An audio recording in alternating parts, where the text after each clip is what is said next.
Now Ashley wears her hair a couple of different ways. We're gonna do a goddess braid that has the hair down. So we're not gonna pull all the hair up into the braids. We're gonna leave some out. The way we're gonna do that is we're gonna section off the hair. We are going to take a section from the very top of the part to the top of the ear, and we're gonna leave this hair out. Let me just clip it so that you can better see that.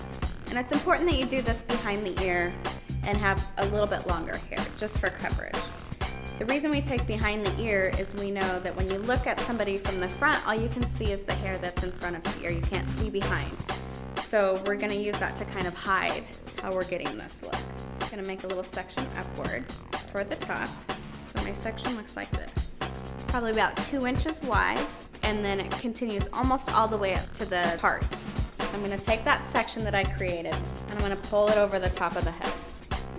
When I do that, I'm just eyeballing it. So I'm just looking to see if this hair that I left here will cover up the sectioning in the back.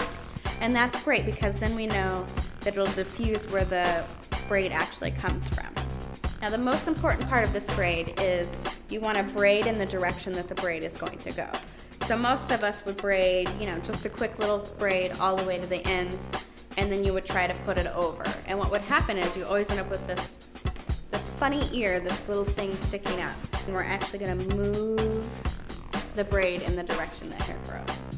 So I'm gonna section it off into 3 sections, and we're just doing a plain braid. And then what I'm gonna do is I'm going to move upward in the direction that the hair is going to go, all the way over.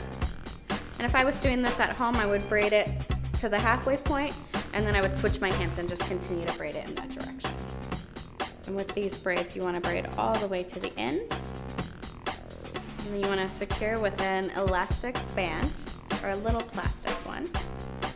And then I like to, at this stage, go to the other side and do the same thing so that you're making mirror images of each other. So remember, top of the part to the top of the ear, that's the section that you leave out. And I just clip it so that it stays out of the way. And then you want to kind of look at the other side and get a good feel for where it's at. You will notice that the section is a little bit rounded. That just keeps it really nice and soft. So double check that my sections are the same. And then I'm going to do the same exact thing. I'm going to start my braid, moving it where I want to go, cross over to the other side.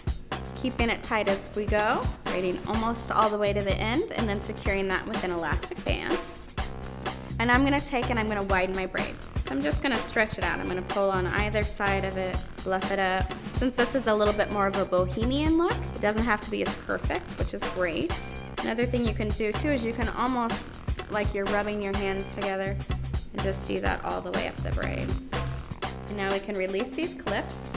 We're gonna take both of the braids. I'm gonna braid them right over each other. Take bobby pins and secure the braids into place. So I start with the ends of the braid, tuck them away nicely. And what usually happens is one braid goes in front of the other braid. So this one I want to be in front to camouflage that. Wherever you feel like you need a little bit more tightness. And bobby pin around. Definitely make sure to cover the end. And then you're gonna take the hair that's over the top and be sure to brush it down so that it conceals where our pins are. So I'm just doing that on the other side also. And there you have the Ashley Olsen goddess braid.